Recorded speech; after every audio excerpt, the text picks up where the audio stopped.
নমস্কার বন্ধুরা, আমি সুরজিৎ দাস বৈষ্ণব নিয়ে এসেছি আরেকটা নতুন ভিডিও। আজকে যে প্রসিডিওরটা করছি সেটা স্টেপলার রিমুভাল এবং স্টিচ রিমুভাল। তো বিশেষ ইম্পর্টেন্ট যে ব্যাপারটা আছে সেটা হলো যে পেশেন্টটার আজকে এই প্রসিডিওরটা করা হচ্ছে, ওনার কিডনি ট্রান্সপ্লান্ট অপারেশন হয়েছে। তো কিডনি ট্রান্সপ্লান্ট অপারেশন হওয়ার পর যে প্রসিডিওরগুলো আমরা করে থাকি সেগুলো খুবই সাবধানতার সাথে এগুলো করতে হয়, যাতে এনার ইনফেকশন না হয়। তো নর্মালি স্টিচগুলো আমরা রিমুভ করি নর্মাল গ্লাভস পরে, কিন্তু এনার ক্ষেত্রে স্টেরাইল গ্লাভস পরে এবং স্টিচের জায়গাটাকে, স্কিনটাকে ভালো করে পরিষ্কার করে নিতে হয় দুবার তিনবার ধরে। এই যে স্টেপলার রিমুভ করার পরে ফির আবার পরিষ্কার করে ওনার যে স্টিচগুলো দেওয়া ছিল সেগুলো এখন রিমুভ করছি। তো এগুলো খুবই সাবধানতার সাথে করতে হয়, শুধু একটাই কারণ, যাতে ইনফেকশন না হয়ে যায়।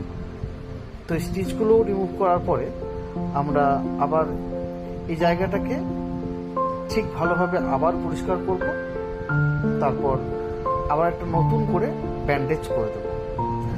আর এই ট্রান্সপ্লান্ট পেশেন্টের ক্ষেত্রে স্টিচগুলো সব একসাথে রিমুভ হয় না, 2 সপ্তাহ পরে কিছু অর্ধেকটা রিমুভ করে সেটাকে আবার ব্যান্ডেজ করে দিয়ে আবার কিছুদিন এটা ভালো করে ড্রেসিং করার পরে আবার কিছুটা যে অর্ধেকটা লাগানো রয়েছে সেটা আবার পরে রিমুভ করা হয়।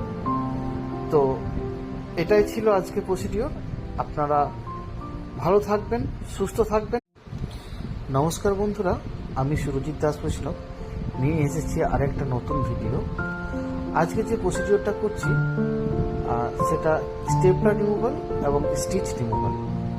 তো বিশেষ ইম্পর্টেন্ট যে ব্যাপারটা আছে সেটা হলো যে পেশেন্টটার আজকে এই প্রসিডিওরটা করা হচ্ছে, ওনার কিডনি ট্রান্সপ্লান্ট অপারেশন হয়েছে। তো কিডনি ট্রান্সপ্লান্ট অপারেশন হওয়ার পর যে প্রসিডিওরগুলো আমরা করে থাকি সেগুলো খুবই সাবধানতার সাথে এগুলো করতে হয়, যাতে এনার ইনফেকশন না হয়। তো নর্মালি স্টিচগুলো আমরা রিমুভ করি নর্মাল গ্লাভস পরে, কিন্তু এনার ক্ষেত্রে স্টেরাইল গ্লাভস পরে এবং স্টিচের জায়গাটাকে, স্কিনটাকে ভালো করে পরিষ্কার করে নিতে হয় দুবার তিনবার ধরে। এই যে স্টেপলার রিমুভ করার পরে ফির আবার পরিষ্কার করে ওনার যে স্টিচগুলো দেওয়া ছিল সেগুলো এখন রিমুভ করছি। তো এগুলো খুবই সাবধানতার সাথে করতে হয়, শুধু একটাই কারণ, যাতে ইনফেকশন না হয়ে যায়। তো স্টিচগুলো রিমুভ করার